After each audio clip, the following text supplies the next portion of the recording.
Omukulu oyo tukimanyi nti okuva ng'ennaku z'omwezi 16 omwezi ogwa January takubikako kimunye. Teri muntu n'omu amanyi wa wennyini ate munange we yeekukumye. Tujjukira nti ate munange okulonda kassa kwatambula kasaamaliza bw'ati okulonda tetwaddamu kubanga tumulabako. Munange kuva lwe yabulawo twalaba ab'ebyokwerinda nga beetoolodde amaka ge era yalinga abiteeka ku mukutu ogwa TikTok, kwoteeka omukutu gwa Facebook n'omukutu ogwa X. Ab'ebyokwerinda ne basooka bavaayo ne babyegaana. Era tujjukira nti ne minisita Chris Baryomunsi, minisita eby'amawulire, naye yavaayo n'abyegaana. Wabula ate oluvannyuma CDF omukulu Muhoozi Kainerugaba ye yavaayo n'agamba nti amagye gaffe gye gali ganoonya mutujju oyo. Era tuwulira ennaku, tuwulira enyiike y'amaanyi nti twakattayo abantu ba 30 bokka. Tusaba singa Mukama atuyamba ye abeere wa 31.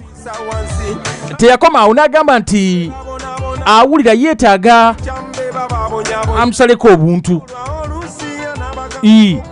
abukekejjuleko. Era ekyo kyatiisa nnyo mukyala Kyagulanyi, mukyala Babi Itungo. Yavaayo n'agamba nti omusajja obuntu bw'omwami wange abwagaza ki ate nga naye alina obubwe. Munnange mukulu n'addamu n'afulumyako VDM ng'atulaga nti mwali mu kibuga Kampala omwo. Kifo nno kye yaliko kyafuukako ekyobulambuzi. Era tujjukira nti abantu abawererako ddala baagendangayo okwekubisizaayo ebifaananyi n'okukwata videos ezitali zimu, okulanga bizinensi zaabwe n'okukola ebintu ebirala. Avaawo awo addamu okutulaga katambi akalala ng'ali ku bijja by'abajjajja b'e Kanoni eri Mugomba ng'agenza empewo za kika kubanga zimufuuwako. Era eyo gye yakolera akatambi ng'asagira ng'agamba nti ab'emukono mu mulinde ku ssaawa awo nga 2 ajja kubanga ajja ate okusinga ayagala nnyo empuuta. Kale nno omukyala Betty Namboze bamuteekereteekera ekyeggulo naye tebasibaawo. Ajja kuyitamu olwo poliisi ejje bakuba emiggo ne muzeeyi bakireke bakiwulire. Naye of course yali asaagamu. Okuva awo n'addamu era n'abula. Wiiki ewedde twaddamuuko ne tulaba ku katambi ke ng'atulaga nti ali mu bitundu by'e Bwayisaawo. Kakati okuva ku olwo tetuddangamu kubanga tumulabako. Era wiiki ewedde yennyini ab'ebyokwerinda lwe baavaayo mu butongole ne bakkiriza nti ddala kituufu amaka g'omukulu ono oba oli awo gye bali. Kuba tujjukira nti mu kaseera ko nga bakyegaana nti amaka ge tebagaliimu era tebamunoonya.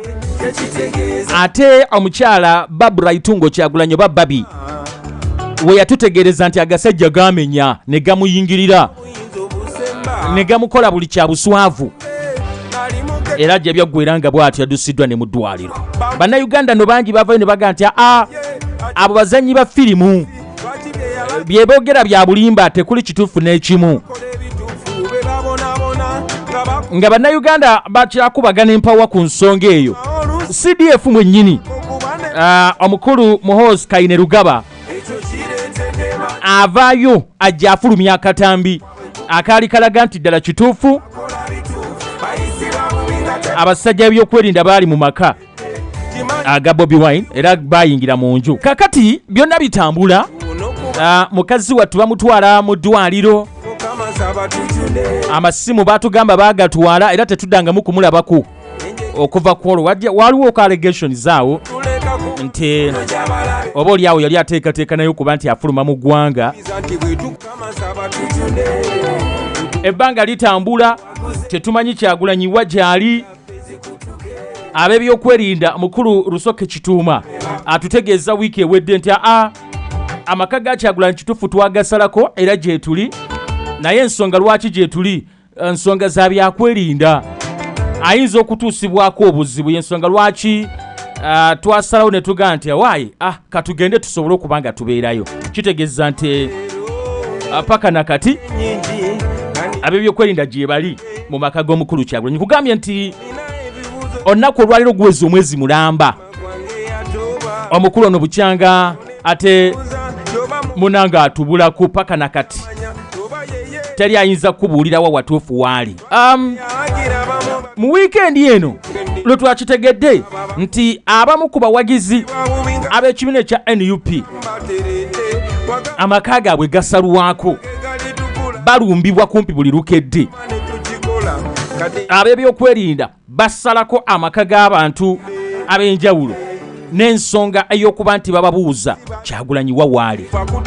Kakati ng'omukulu akyekukumye ku weekend we twafulidde ku mawulire okuva eri mu bitundu by'ekirindi.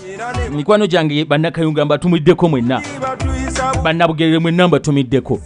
Ekyalo ekiyitibwa Kirindi mu bitundu by'e Naziga eyo mu Ntenjeru North. Ejjukira nti ekitundu ekyo kikiikirirwa omukulu Patrick Nsamba munnakibiina kya NUP. Musajja atu yabadde taliyo newaka. Twategeezeddwako nti amaka ge gasaliddwako mu kiro ekyakesezza olunaku olw'ejjo. Ab'ebyokwerinda nga banoonya Kyagulanyi. Kigambibwa nti agasajja agampi n'agawanvu aganyiivu nga neeguba guseka olowooza gukaaba balumbye amaka mu ssaawa z'abadde nga nnyo ez'ekiro. Baabaguddeko kiyiifuyiifu. Teri yategeddewa gye baavudde wabula baabeekangidde mu ddiiro. Batuuse beebisse obukookolo bambadde emigemera wala bababuuza Bobi Wine aliwa. Nkugambye nti mukulu Patrick Nsanja mu maka teyabaddeyo. Basanzeyo mwannyina, mukyala, abaana n'abooluganda abalala babayisizzaamu awo ku mpya ez'amangu. Mutubuulire gyali we mutatubuulira tujja bakola kye tuzze nga tukola abalala. Jjukira nti ate kayunga eyo okuva lwe twava mu kalulu emboozi teyali nnungi n'akamu kuviira ddala no mu biseera bya campaigns. Kuba tujjukira nti era munnakibiina kya NUP Robert Kyagulanyi Ssentamu lwe yagenda okukampeiningira ekayunga eyo abantu abakubamu tiyagasi mu bantu bennyini mulaale tiyagasi yali mukambwe nnyo eyavuga. Kakati ne mu kulonda mu kiro ekyo ekyakeesa ennaku z'omwezi 16 ne 17 amasasi gaavuga naddala mu bitundu by'Entenjeru omwo, era mulimu abattibwa n'abaagenda n'ebisagabala bakyali malwaliro bapuukya. Abamu babasanganga mu maka mwe babakubiranga amasasi. Of course amasasi singa gaba gavuze wesanga ebiseera ebisinga nti abantu badduka okusobola okwetegula ekibabu. Kakati bangi bakyali malwaliro bapookya n'ebiwundu, amagulu bagakutula. Waliwo omuyizi awo gwe nalaba bambi bamukuba essasi ne liyita mu kugulu okumu ne likwata okugulu okulala. Kakati mu kiro ekyo ekyakeesezza olunaku olw'ejjo amaka g'omukulu Patrick Nsanja galumbiddwa. Ab'ebyokwerinda nga banoonya Kyagulanyi era mbu bakebedde kumpi buli kalikonda. Bababuuza aliwa, batugambye ali wano. Bakazi battu ababadde ne baga nti gwe mwogerako ffe n'okumulaba tumulabira ku TV. Gwe mwogerako tumulabira ku TV. Oluusi tumulya buwulizi nga omufefesa amwogerako. Kakati okuba nti mumutubuuza mu kaseera kana mazima gennyini muba butukoledde ddala bubi. Era kigambibwa nti babadde mu kitundu ekyo paka ku ssaawa nga 8 ogw'ekiro nga balawuna balumbye n'akabaala awo akali okumpi awo. Abaddewo ne babahisaamu awo kumpi akabaala bakayita HD Sports Bar Naziga awo ekirindi. Era abalina ku busango butono babadde bamanyi babalumbye babakimye n'ompulirira omusindo ogwabadde awo. Twagenze okumaliriza nga balagiddwa okuba nti akabaala bakambuka mu bwangu n'embiro kagaddewo namangu. Era babadde balinda okulaba emipiira gy'ekiro tebaagirabyeko olwo. Amasasi gavuzeemuko n'okuvuga akubangezezzaako okuba nti nfuna mukwano gwange Helen Butoto omwogezi wa poliisi mitundu bya Sezibwa abeekola ekyantegeeza nga nti Matiya sirina kyemmanyi nze nange ate mbiwuliridde ku ggwe. Jjukira bali babadde ba UPDF bye balumbye.